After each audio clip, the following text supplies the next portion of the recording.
Hello everybody, it's Mia Ike here from TRIBESOFKIN. How are you guys doing today? So today we're going to be talking about how to grow on Instagram in 2020 post quarantine. So let's get into it. How to grow on Instagram. The first thing you have to do, I'm going to be looking down because I have a notepad. I made a list.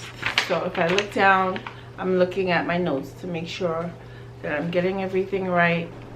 You need to narrow it down, figure out who you're posting for. You can't be posting for everybody. So figure out what is it that you're going to be, who you're going to be posting for, so that you know exactly what to post. It's very important. Step number one is narrow down your niche. Figure out who you're posting for. It's very important because you can't be posting for everybody. Step number 2, you have to find people that you want to model yourself after. Find people that you want to model yourself after, not people you want to copy. Copying is a big no-no. Find people that inspire you. Follow those people. Follow those people. Pay attention to how they're posting, what they're posting about, because that's all going to inspire how you post and how you go up. Since you're just starting out, you need somebody that's already doing it to kind of inspire you, or to sort of, show you what to do. So once you figure out those people that's in your niche that you look up to and you want to emulate, not copy, start following those people. Start commenting on their posts. Start liking those. Pay attention to the people that are following them and they're liking and commenting on their posts, because those are your potential followers. So pay close attention. Like I said, make sure you're commenting, you're liking, otherwise they don't know you exist. Shout them out even in your story. Some of them might repost it, and that'll give you more exposure. So start liking and commenting, and pay attention to the people that are liking and commenting on their posts, because those are your potential followers. Follow those people as well. The person that you're modeling yourself after, follow their followers. There's nothing wrong with that. And if they like you, or if they see that you're at where, if they want to join you, they'll follow you back. That's not a crime. So very important that you do that.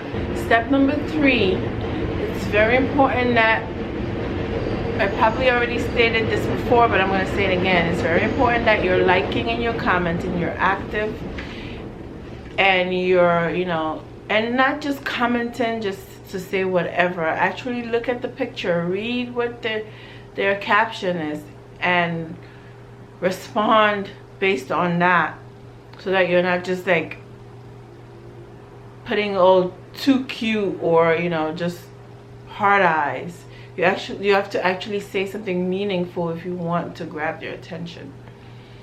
And that comes with paying attention to reading the captions and responding to what they're saying.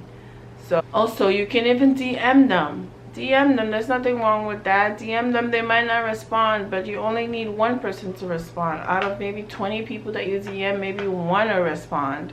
Or, like I said, repost them in your story. Optimize your bio. Whatever it is that you're doing, say for example you're a blogger, make sure that somewhere in your bio it states that you're a blogger. What kind of blogger are you? You can even narrow it down and put, are you a beauty blogger, are you a fashion blogger, what kind of blogger are you? Narrow it down, put that in your bio. Make sure that so that when people see that, they know exactly what you're about. Important thing that you have to do is turn your account into a business account. It's very important that you turn your account into a business account. That way you can get the analytics and so that you can keep track of what you're posting and how it's doing overall, so that you know what's working and what's not. So turn your account into a business account. Is be consistent. Be consistent in your posting. Be consistent in showing up every day. Even if you're not posting, make sure that you're at least posting on your stories if you're not posting on your feed. You know, just to keep the algorithms, just to feed that algorithm. The more you post, the more it's going to know that you're there, and the more it's going to show it to other people. So make sure you're consistent. You don't have to necessarily post every day. You can pick the days that you're going to post on, and make sure you post on those days. And don't, you know, if you're going to post on Monday, Wednesday, Friday, make sure that you're consistent every week. You post on Monday, Wednesday, Friday. Look at your analytics to figure out what times of the day is best for you to post. You know, when you're starting out, it's going to be trial and error. You post in the morning and you see, how does that post do? You know, are you better off? Does the post that you post later on in the day do better than the post that you post in the morning? Then that's a clue for you to post in the afternoon or the evening. So just figure out, you know, first you're going to start out, like I said, with trial and error. But once you start looking at your analytics, it's going to tell you what time of the day to post, what days give you the best results. So pay attention to all of that. That's all very important. Fifth thing I'm going to suggest is that you curate your feed. When you go to post, you have to think about your post. You have to think about the big picture of it all. When somebody clicks on your ad and they're looking at your Instagram, before they even click into a certain picture, they first look, the first thing that they see is the big picture. So make sure that you curate your feed, plan them, you create them ahead of time. You figure out what you're going to say with every picture, so that way you're not just doing it on the fly, or like doing it last minute because, oh, it's my day to post and I gotta post, so let me just go ahead and take the selfie and put whatever. No, you pre-plan it ahead of time, the picture, the caption, so that way, you know, everything looks professional. And I also suggest that you pick a style. I also suggest that you don't post a lot of the same pictures at a time. You know, meaning that like you have to alternate between, you don't just want it to be like pictures like headshot.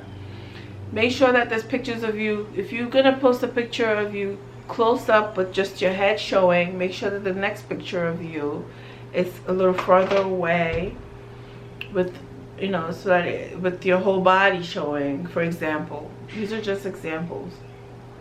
Or some people even alternate. One day they post pictures, the next day they post captions. You know, you can create a caption and they alternate. They kind of alternate. One day's pictures, the next day is just words and captions. So when you look at their whole thing, it's important now when someone looks at your whole Instagram, you have to think of it like you're curating a gallery. You want to be able to space it out so it's easy to digest. You don't want it to be too cluttered and clustered. So that's important that you pay attention to that as well. Some people go as far as to like even using filters on all their photos so that it's all the same tone. If that's what you want to do, you figure out which preset you want to go with, and then, you know, then that's what you do. But it's important to figure out how you're gonna post. So, and that comes with pre-planning. So yes, think about the whole picture, not just single pictures, because before people click in to view a single picture, they first have to see the whole thing. They first see the whole thing. Use hashtags. Hashtags are very important. That's how people find you. So if you want to be found, you have to use hashtags. Once again, the people that inspire you, that you're already following, that are already doing the things that you want to do and posting about the things that you want to post about. Pay attention to what hashtags they're using. Use some of those hashtags. You don't have to use all of them. Instagram feed gives us up to 30 hashtags to use. You don't necessarily have to use all 30. I use up to 24, between 24 and 26, but you can use up to 30. But just make sure you figure out, you know, what hashtags you want to use. There's hashtags generators, you know, and it's also gonna be trial and error. You know, if you're using a certain hashtag or hashtags and you see that it's not really giving you any results, switch them up. Also, your metrics or your analytics is gonna help you figure that out, because there's a part in your analytics where you can see how much your hashtag reach is, and you know, tweak it based on that. Don't forget to post hashtags on your stories. I think on your stories you get up to 10 hashtags if I'm not mistaken. Use those hashtags. You don't have to use all 10, but use a few. And if you don't want it to clutter your picture or your video, whatever it is you're posting in your story, you can hide it behind an emoji. You can hide it behind the picture, you know, but be sure to use it, because there's no other way to be discovered. People are not going to know that you exist unless you hashtag it. Also, figure out what hashtags that people in your niche are using and follow those hashtags and see what those people that are using those hashtags, what are they posting about. That could also be valuable information for you. Take advantage of that. Is to have lots of patience. You know, it's like whenever you're starting something new, you have to give it time to grow. Rome wasn't built in a day. You have to have that patience. You have to be consistent. You have to show up for yourself. You have to make sure you're posting regularly. Make sure you're engaging with other people. You have to, there's no secret formula to grow your Instagram. Unless you're a celebrity, nobody's just gonna follow you just to follow you. You have to give people value. You know, if there's something that you can teach your followers, then by all means do that, because then you give them a reason to stick around and to keep following you. So create value, be consistent, have lots of patience, post regularly, engage, optimize your bio, curate your feed, and curate your feed and use lots of hashtags. And you know, like I said, you really have to be patient. People are looking for like overnight solutions. It's not gonna happen. You're not gonna grow your Instagram in one day, not even 1 year. It takes time. Just have that patience. Keep putting in the work. Let your work speak for itself. You know, eventually if you put in enough work, people are going to find you and follow you. It's only natural. Last tip that I have is to put your Instagram handle everywhere. Put it on your TikTok. Put it as your email signature. Put it on Facebook. Put it wherever. Just put it everywhere. Put it on YouTube, you know, just put it wherever so that people know where to follow you. That's also very important, to make sure that you put your handle everywhere. And just have a lot of patience. Eventually the followers will come. You know, providing value is the quickest way to get people to follow and like you. So that's my 2 cents as far as growing on Instagram post-quarantine. Follow me on Instagram at TRIBESOFKIN, TRIBESOFKIN. My name is Mia Ainke. Thank you so much for watching my video. I hope you learned something from this. If you liked it, please give it a thumbs up. Please share it with other people so that they know about me. Please subscribe to my channel. Thank you so much. Have a great day. I'll catch you on the next one. Thank you. Bye.